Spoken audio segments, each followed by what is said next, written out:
counted, including Lieutenant General Walter C. Short, Commanding General of the Hawaiian Department. Actually, General Short was late. He had been trapped by a phone call just as he and his intelligence officer, Lieutenant Colonel Kendall Fielder, were leaving for the party from their quarters at Fort Shafter, the Army's administrative headquarters just outside Honolulu. Lieutenant Colonel George Bicknell, Short's counterintelligence officer, was on the wire. He asked them to wait. He had something interesting to show them. The general said all right, but hurry. At 6:30, Bicknell puffed up. Then, while Mrs. Short and Mrs. Fielder fretted and fumed in the car, the three men sat down together on the commanding general's lanai.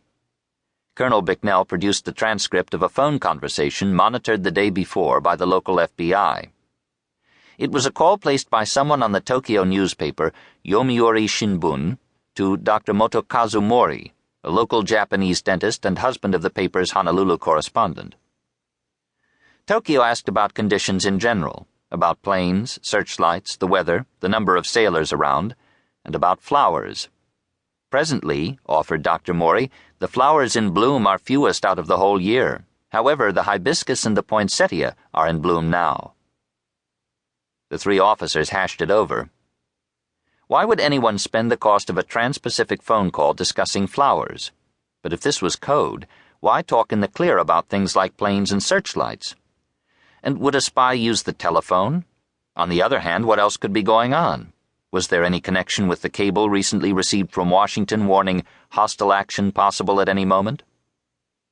15 minutes, half an hour, nearly an hour skipped by, and they couldn't make up their minds.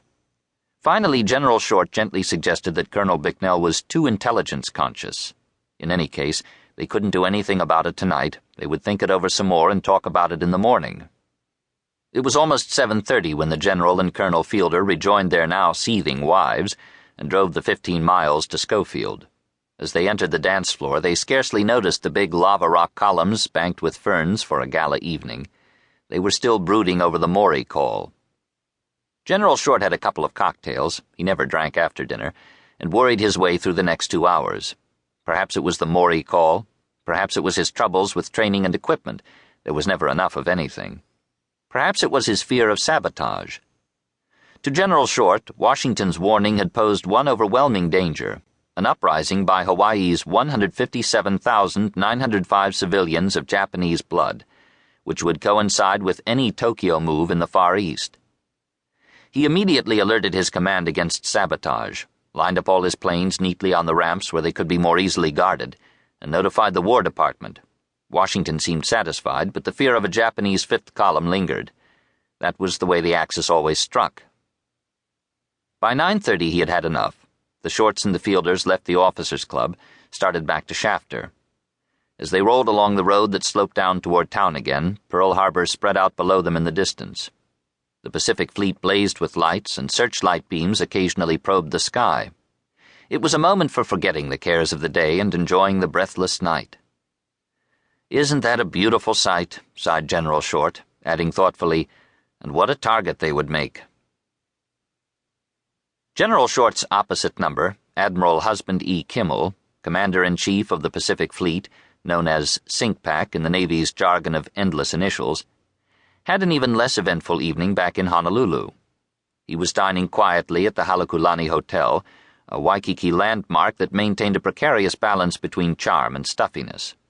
Several of the Navy's top brass lived there with their wives, and tonight Admiral and Mrs. Fairfax Leary were giving a small dinner, attended by the Commander-in-Chief. It was anything but a wild party. So slow, in fact, that at least 2 of the wives retreated to a bedroom upstairs for some refreshment with a little more authority.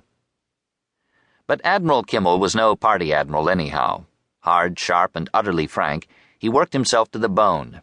When he relaxed, it was usually a brisk walk with a few brother officers, not cocktails and social banter.